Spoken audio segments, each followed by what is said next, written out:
I read in your bio, you talked about something called microdosing movement. What's that? Yeah. So what we've done about, oh geez, about 10 years ago, my buddy Dan and I, well, Dan actually approached me and he said, John, like, I want to get my grandma fit and moving a little bit better because she loves to garden and she wants to be in the garden in the spring, but she's always in pain when she does that.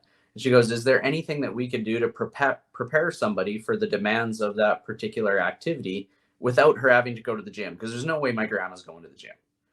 And I was like, well, yeah, like everything in sport and in activity is really about preparation, right? So if you think about any job that we do or any task that we have to do, you're going to prepare for it, or at least you should. And so I said, well, maybe we should come up with like little things that she could do before she goes into the garden. Then when she has break for lunch, you can teach her those same things again to prepare the body to handle the rigors of gardening, just like we would with a hockey player or a swimmer or a baseball player. What would we do to prepare her body for that? And so he goes, well, how many movements do you think we do? I said, well, I would do it in 7 movements. And that's how our company became born. It was called we started called 7 Movements.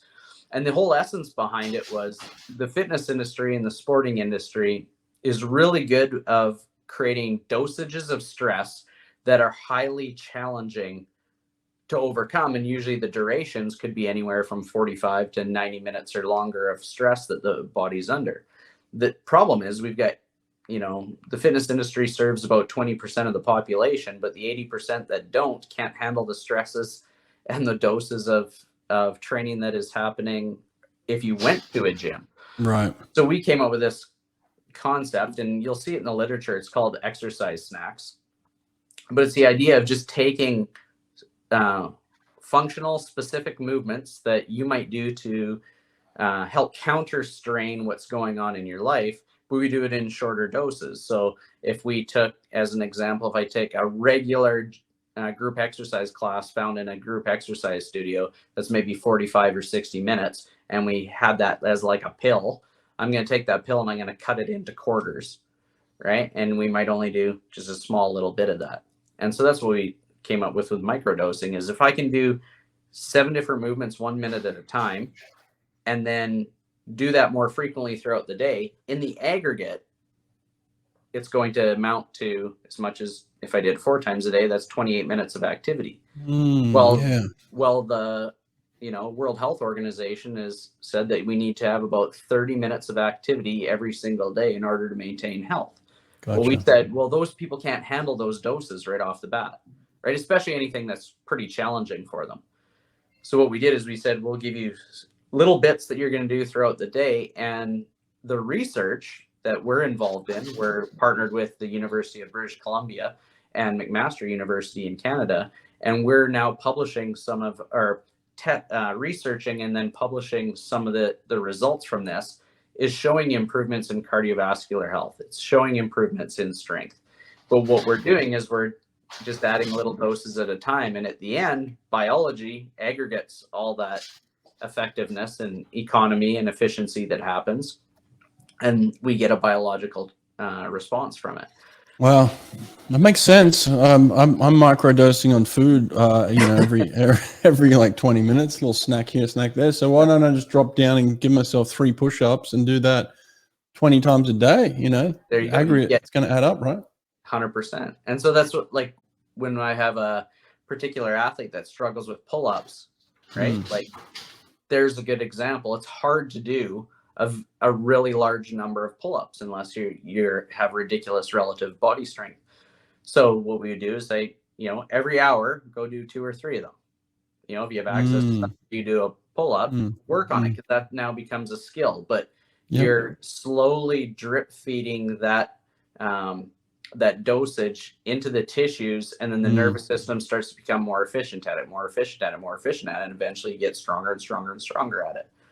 I like this theory. I'm into it now. I'm really digging it. Yeah. Well, you're gonna have to send me some more research on this. Yeah, we're doing a cool research study right now with the University of British Columbia and McMaster. We're measuring the effect of 2 groups, a control group and a cardiovascular group. And the control group I can't really get too much into it because it's going on right now, because I don't want to, if anyone heard this, I wouldn't want to influence the study at all. But Yeah. essentially, we're trying to measure the effect of these microdoses on cardiorespiratory fitness as a preventative application to prevent cancer. Wow. Damn. So if we could teach people to change the way that they dose exercise, we might be able to change the whole thought process of how we get people more active. Because if I get more people to do just little bits at a time instead of nothing at all, we will actually make a positive impact on cancer, obesity, heart disease, all the comorbidities that we're dealing with right now. And I think what you're also doing too is you're creating a kind of a something that's in your daily schedule where it's like it's just it's a habit, right? You're creating a habit. That's the word I was looking for. Is like, right. Every hour, if I've got to go and do 2 pull-ups, that's just part of a habit that I'm going to get into over time. And then eventually you're not even going to think about it, right? It's just something that's in your schedule, your daily schedule. It's like, okay, 2 pull-ups, boom, boom, boom. And then you look back in a couple of weeks, maybe a couple of months, and you're killing it compared to where you were, and you probably don't even know at the time. You're just like, oh, look how much better I've got at this, and how did that happen? Well, I put it in my daily routine, right? So, yep. Yeah. Well, I'm glad you said that about building habits, because a lot of the times the behavior around exercise is that it's not as high as a priority, because if I have more barriers to have to overcome in terms of time, family, work, everything else, we tend to push, well, I'll do exercise maybe when I get home, and then other things get in the way and then we don't do it. So the best part about that is if we can start building a habit that makes you feel a lot better. That's the other challenge too. Most exercise doses are so high I feel terrible after I've done it, right?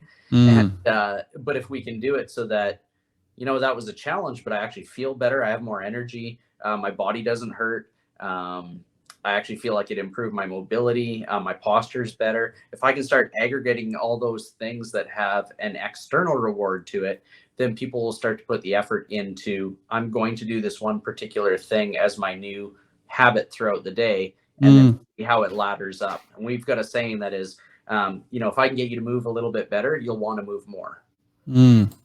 I'm always wanting to do more push-ups, right? Like push-ups is like, I want push-ups to be part of my daily routine, but I'm always thinking like, oh man, I got to get 50 to 100 in at a time, and I just don't want to do that. Whereas I'm walking up and down these steps that I've got here every day. So instead of just walking up the steps, maybe if I just give myself 5 push-ups before I walk up the steps, and every time I do that, now all of a sudden I've got my 50 to 100 push-ups in by my daily routine of walking up and down the steps, right? That's brilliant, because what you've done is you've done 2 things. One, you've created an environment for that to take place, but you also created a condition in order for that to take place. Like, in order for me to get up the stairs, I have to do 5 push-ups. Right.